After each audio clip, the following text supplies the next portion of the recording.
Bom dia, pessoal. Vamos de BTC na manhã dessa segunda-feira, 25 de setembro. Agora na Espanha, 10 horas e 21 minutos. No Brasil, 5 e 21 da manhã. Gente, aqui no 4 horas a BTC descaracterizou aquela nossa canaleta virtual de alta e está desenhando uma grande cunha triangularizada. É muito provável que agora a gente volte a estressar a aresta superior dessa figura triangular com topos descendentes e fundos ascendentes que está se desdobrando. Na verdade, está confirmando aquela acumulação ampla que está acontecendo no gráfico diário. Depois de estressar essa região de extrema sobrevenda, chegamos a fazer a mínima na madrugada em 26.040. Agora a cotação está 26.188. É bem provável que a BTC se desdobre em direção à aresta superior dessa cunha, que está lá em 27.250. No gráfico diário, aqui é o 6 horas, que perdeu a canaleta virtual de alta. No gráfico diário, essa acumulação triangularizada está muito clara. É bem provável que agora a gente volte a estressar não só a aresta superior dessa grande cunha, mas também a base da nuvem que está se confundindo com essa LTB aqui na projeção. Se romper 27.250, aí com certeza vai travar na MM200, que na projeção agora está se confundindo com a linha superior da nuvem aqui no diário. No 6 horas, a gente acabou perdendo aquela canaleta virtual de alta, como aconteceu no 4 horas, mas isso aqui parece que está evoluindo para caracterizar uma cunha triangularizada mais ampla. É essa movimentação que a BTC parece que está desenhando. No intraday, aquela nossa reguinha que estava praticamente sem range de movimentação, acabou explodindo para baixo e a gente está desenhando uma nova reguinha com uma amplitude de volatilidade muito limitada. Hoje a gente vai ofertar os sinais, vamos encontrar uma oportunidade aqui nas Lowers. Óbvio que a BTC está muito sobrevendida no 2 horas, no 4 horas, no 6 horas, então é muito arriscado abrir um short. Então vamos aguardar o teste aqui das Lowers para a gente poder ofertar um sinal com segurança. Na seara fática, Vitalik Buterin, o principal e mais icônico cofundador da Ethereum, adverte que as CBDCs, que serão as Coinbank Digital Currencies, os reais digitais, os dólares digitais, não vai ser stablecoin, vai ser real de verdade, rodando na Drex do Banco Central do Brasil, dólar de verdade rodando na blockchain do Federal Reserve. Ele adverte que elas estão indo para um lado errado, no sentido de ofertar alta centralização, possibilidade de freeze, congelamento. Vocês imaginem uma empresa com contas a pagar, com ações trabalhistas, execuções fiscais, enfim, é muitíssimo provável que as grandes, não só as corporações empresariais e grandes empresas e pessoas físicas acabem recebendo as suas CBDCs e migrando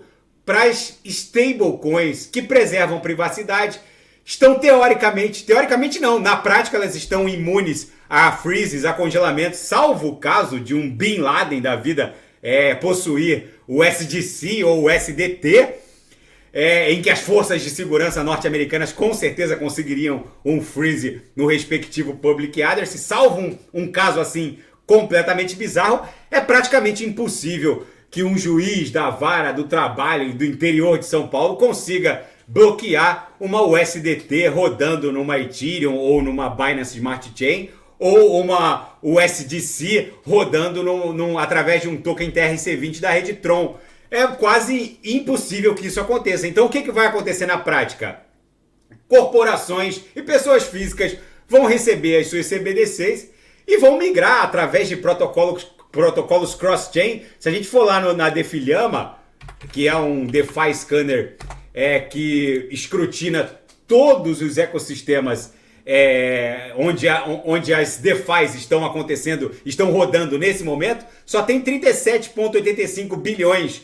Mas quando surgir aqui o Drex do Banco Central do Brasil, a blockchain do Banco Central norte-americano do Fed, isso aqui vai pular facilmente de 37 bi para 37 tri.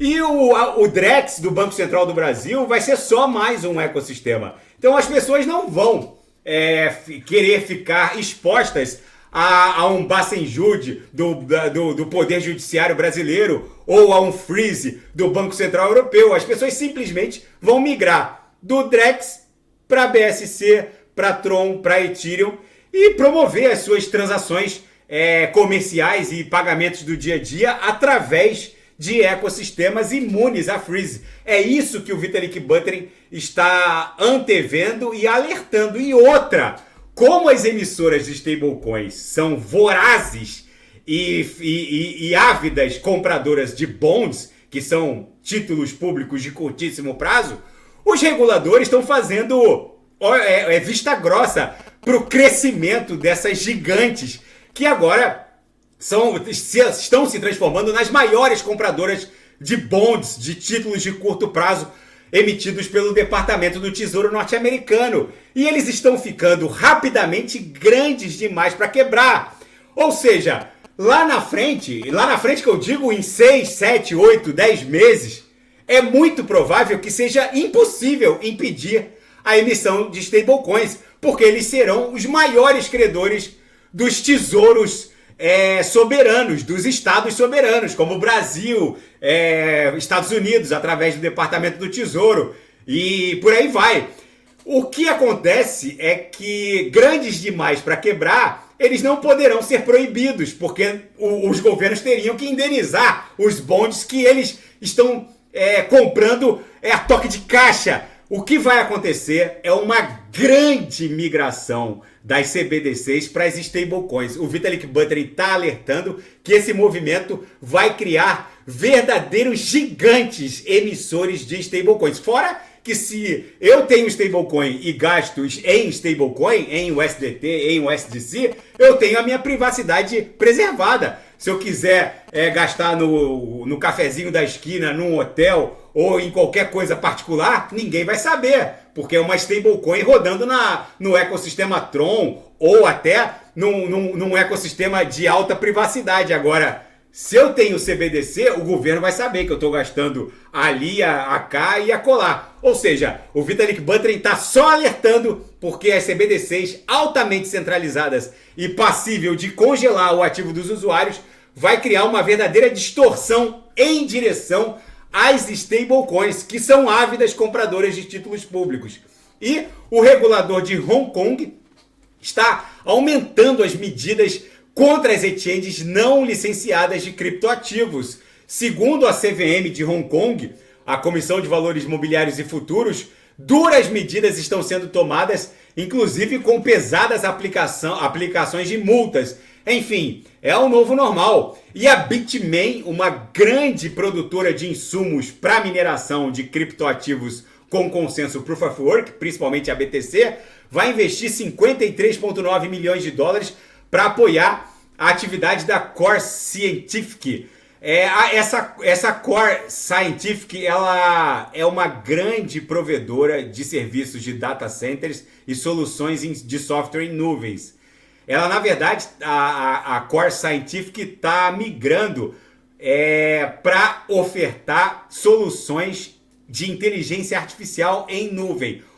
Gente, a simbiose que está rolando entre a mineração de criptoativos com consenso Proof of Work e a mineração de inteligência artificial generativa é absurda. Muitas gigantes mineradoras de criptoativos Proof of Work estão diversificando a força computacional direcionada para minerar principalmente BTC, mas também para criar inteligência artificial generativa. É brutal.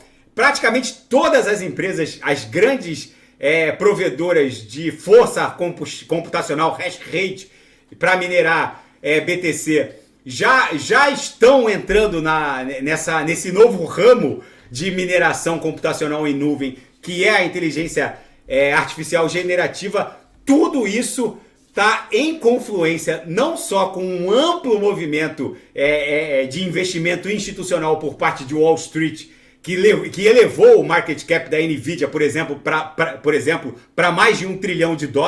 Tudo isso está num grande compasso com o halving que vai acontecer, com a pernada de alta e uma grande migração de dinheiro de Wall Street em direção primeiramente a inteligência artificial e num segundo momento em direção não só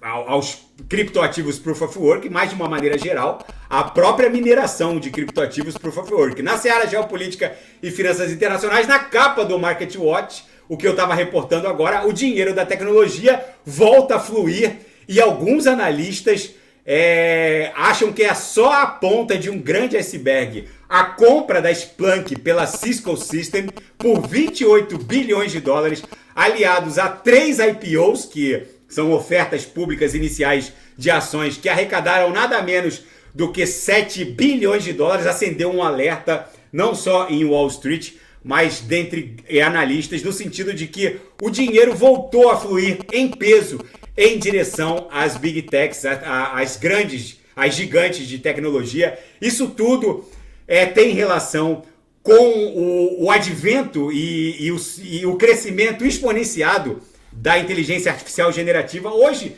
nenhuma redação de jornal, nenhuma empresa, nenhuma corporação de mídia digital ou de mídia tradicional ousa ligar os computadores do escritório sem se conectar com uma interface de inteligência artificial generativa. Isso força de forma brutal as nuvens que mineram essa inteligência artificial generativa, que agora encontraram um ponto de confluência brutal com a mineração Proof of Work dos criptoativos cujo consenso ainda é Proof of Work, como é o caso da BTC. Tudo isso está numa confluência brutal. Quando os analistas se derem conta de que o futuro da força computacional em nuvem passa pela descentralização, porque hoje vocês podem ter certeza que 90% de toda a força computacional de AI, de inteligência artificial generativa, é provida por Google Alphabet, Microsoft, através da OpenAI, AWS, a Amazon Web Service e Meta, Facebook. Só que agora, como a gente pôde ver, gigantes de mineração Proof of Work estão migrando para a produção de inteligência artificial generativa. E outra, além de migrarem, eles estão criando as bases para uma grande nuvem descentralizada. Qualquer um que tenha qualquer dispositivo com força computacional ociosa pode participar de uma grande nuvem descentralizada, emprestando força computacional de AI generativa ou de Proof of Work, minerando em nuvem, para gerar uma grande cloud descentralizada. É isso que vai acontecer e agora o Wall Street está se dando conta de que é isso que está rolando. E a Rússia pode estar prestes a conseguir um grande aliado na Europa. A Eslováquia provavelmente vai eleger Robert Fico, que é um declarado defensor da política do Putin e do Kremlin. O Vladimir Putin ganhando esse aliado, é bem provável que a Eslováquia comece a ruir essa suposta sólida aliança ocidental. E os BRICS vão lentamente alterando a hegemonia do dólar. Esse objetivo declarado dos BRICS de liquidar transações entre si sem o dólar norte-americano pode ser considerado o início de um novo Bretton Woods. O que vai acontecer a partir de janeiro de 24, a partir de 1º de janeiro de 2024, os BRICS, que atualmente é formado por Brasil, Rússia, Índia, China e África do Sul, vai receber Argentina, Egito, Irã, Emirados Árabes Unidos, Arábia Saudita e Etiópia. O que vai acontecer a partir de então, ninguém sabe. Mas uma coisa é certa. Desde que o Nixon, em 1971, fez o despegue do dólar norte-americano em relação ao ouro, nunca nada foi como era antes. E agora, muito menos. Vocês vejam que o poder de fogo do Banco Central norte-americano está claramente minado.